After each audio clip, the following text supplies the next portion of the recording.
I cannot believe that I am making this video. I am absolutely furious. You saw the thumbnail. You saw the title. The Miami Dolphins have re-signed offensive lineman Liam Eichenberg on a one-year deal. I cannot believe the Dolphins are bringing him back. The former second-round pick in 2021 has been one of the worst offensive linemen that I have ever seen in my entire life. Yet Chris GRIER can't quit him. I don't know what it is. It's his addiction. Some people are addicted to gambling. Some are addicted to alcohol. Chris GRIER, he's addicted to Liam Eichenberg. And I can't understand why, because the eye test tells you the dude cannot play. I am at a loss for words at the fact that they brought him back. I thought since he was a free agent, we no longer had to worry about him. I thought the Dolphins were going to let him go, but they brought him back. And I gotta know,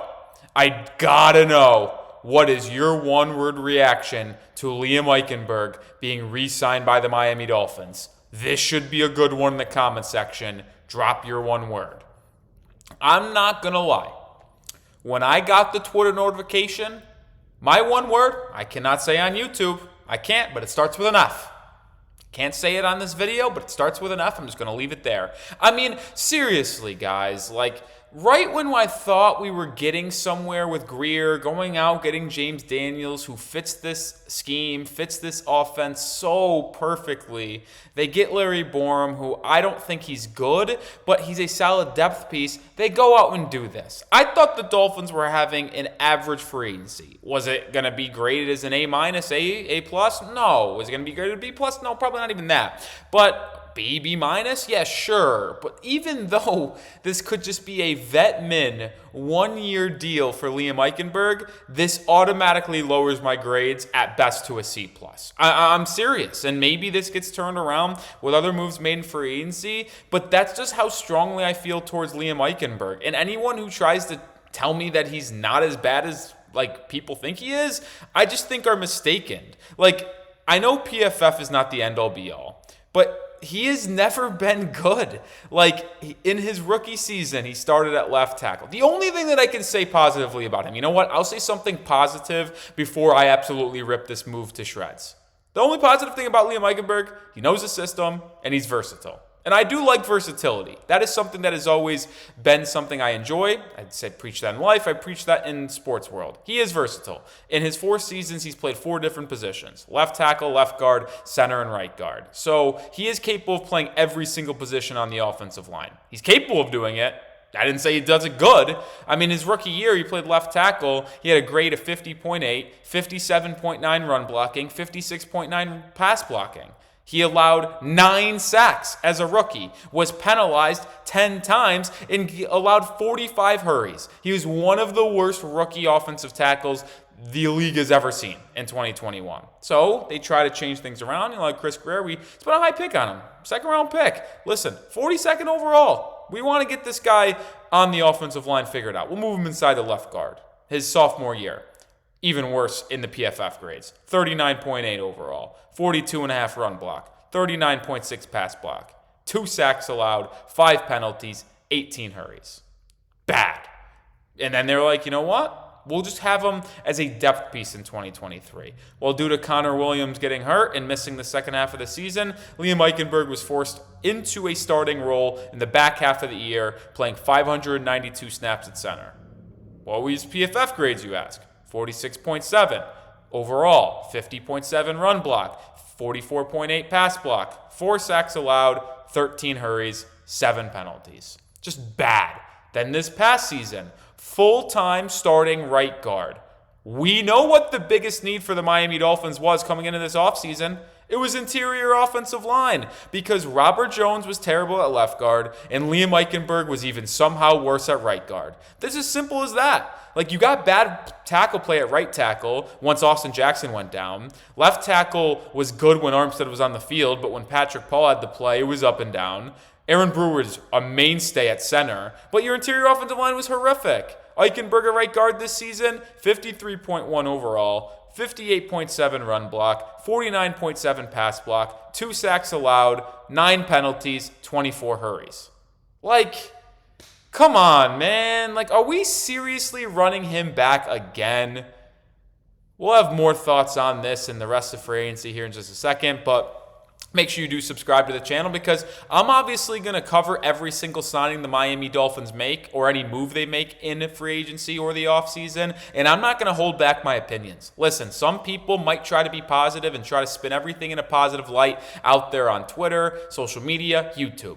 I'm not one of those people. I'm going to tell you exactly how I feel, whether I don't like the move, whether I love the move, if I feel poorly about the football team, I feel good about the football team. You're going to get my raw emotion, you're going to get my raw thoughts, and if you want authentic content made for Dolphins fans, this is the channel for you, so hit that sub button. I mean, one thing I can say, this guy better not be fighting for that starting spot. We already have 4 out of the 5 offensive line spots marked down for starting roles. Patrick Paul is going to be your starting left tackle, barring Teron Armstead returning, but I don't think that's going to be the case. Aaron Brewer is at center. You have James Daniels, the signing that I do really like, at right guard, 3 for 24. At right guard. And then you have Austin Jackson returning from injury, slotted in to play right tackle. So the only place that we needed to fill a hole on in that offensive line was that starting left guard spot. Now, I mentioned Eichenberg can play every single spot on the offensive line. He played 625 snaps at left guard in 2022. He better not be someone Chris Grier brings back that is envisioned to be that starting left guard. Hell, I don't even care if he's brought back to be fighting for that. If it's an open camp battle for left guard, I will be furious. Yes, they brought in Larry Borom from Chicago, someone who has also really struggled throughout his career on the offensive line. He is not a good offensive tackle. That is where he has played most of his career. There has been many on social media in the beat that has speculated they could see him moving inside to play guard. If that's the case, okay, cool, but I still don't think he's a starting level guard in the NFL. Now, if you brought back Liam Eichenberg and Larry Borom to be your 2 depth pieces, then maybe I can be convinced. Because remember, last year they had Lester Cotton on the interior offensive line as a backup, and they had Isaiah Wynn in the second half of the year as a backup interior offensive lineman. If you have Larry Borom and Liam Eichenberg as your 2 backups, that is fine to me in sub capacity. Am I happy Liam is back? Absolutely not. But I am okay with keeping him as long as you make it 1,000% clear to the fan base and to Liam himself that there is absolutely no world where he starts at left guard unless there is a catastrophic injury. Like, if Larry Borom is your Kendall Lamb replacement as your backup swing tackle behind Paul and Jackson, cool, fine with that. If Liam Eichenberg is your backup interior offensive lineman to James Daniels and the rookie/veteran that you sign the rest of the offseason at left guard, fine, it's whatever. Eichenberg knows the system, and as I mentioned earlier in the video, he can play all spots on the offensive line, so if injury bug hits you in a big way, you can plug him in at any spot. It won't be good, but you can at least play him there. So there is that. But like I said, I cannot envision a world where I would be thrilled, even okay, with Liam Eichenberg being the starting left guard in week 1. I mean, serious. Like, if he's the starting left guard going into week 1 for whoever the Dolphins play to open up 2025, I may boycott. Like, seriously, I tell you guys I'll be here for every single game the Dolphins play, and I'll cover the Dolphins no matter what. This might be the one exception, because I can't stomach Liam Eichenberg starting for this team once again. And if that's the case, this team isn't serious. I don't care that they don't have a lot of cap space. They have to ball on a budget and bring back guys that fans might not want because they just don't have the money to go out and get different people. But if there was one person you couldn't bring back, it was Liam Eichenberg. Robert Jones left in free agency to go to the Dallas Cowboys on a 1-year, $4.2 million deal. I did not think Robert Jones was a good player last season. He was okay. I'd say like average to below average in the beginning of the year. Then he had injuries down the stretch, and he became really, really bad. I would have rather re-signed Robert Jones than go with Liam Eichenberg. Without a question. Without hesitation, I'd rather have Robert Jones back at left guard than try Liam Eichenberg there in 2025. I just cannot believe that Chris Grier did this. And I don't know. I don't know one person out there in the fan base that believes Liam Eichenberg is good and wanted to see him back on this roster. Everyone wanted to wipe their hands free and move forward without Liam Eichenberg as a member of the Miami Dolphins. That will evidently not be the case. He was re-signed to a 1-year deal. It just makes me very, very upset. And the sad part is that, like, are they going to sign more offensive linemen? Like, seriously? Like, are they? Like, I don't know. Like, they need boundary corner so bad. They need defensive linemen in a bad way. They have one player on a standard contract in the defensive line. It's Zach Sealer. They need to add about 4, 5, 6 more people before training camp. And sure, some of them will be camp bodies. They already got Neil Farrell coming back. But you need at least 4 or 5 defensive linemen to create that room. And all you have is Zach Sealer. I've been pounding my fist at every video, all offseason long. Bring back Calais Campbell. I hope they do that. That would be a home run move by this front office. But because they've been waiting on Calais and wanting to give him a little bit of a larger one-year contract, they have missed out on many other guys. Deshaun Hand, Dolphins roster last season, he left in free agency.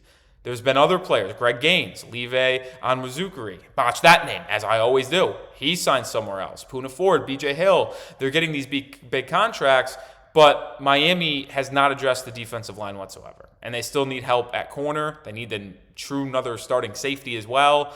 I like some of the moves Miami has made. James Daniels, good move. I like the combination of Ifeatu Melifonwu and Ashton Davis as that 2-3 safety hybrid. Still need a number 1 safety, though. Like you do. I like Nick Westbrook-Ikhine. I don't mind Alexander Madison. I'm happy they brought back Tyrell Dodson. I like KJ Britt as linebacker 3. But the need at defensive line, the need as a true number 1 safety and a corner number 2, and the lack of moves in those positions outweigh the couple moves that I've liked Miami to do. And this is not a bash the Dolphins type of video, but Liam Eichenberg returning does not make me happy. And I do not like that the Dolphins still have that many players in positions to fill for the Dolphins. I don't love that. It does not make me happy. Kind of pissed about it. But that will do it for today's video. Like I say at the end of every video, if the Dolphins make a move, we'll have you covered. We also break the news first over on my Twitter at Nic_Rohloff. So if you see a video or see news, I likely broke it on my Twitter first. So follow me over there, Nic_Rohloff. See you on the next video. Go Fins.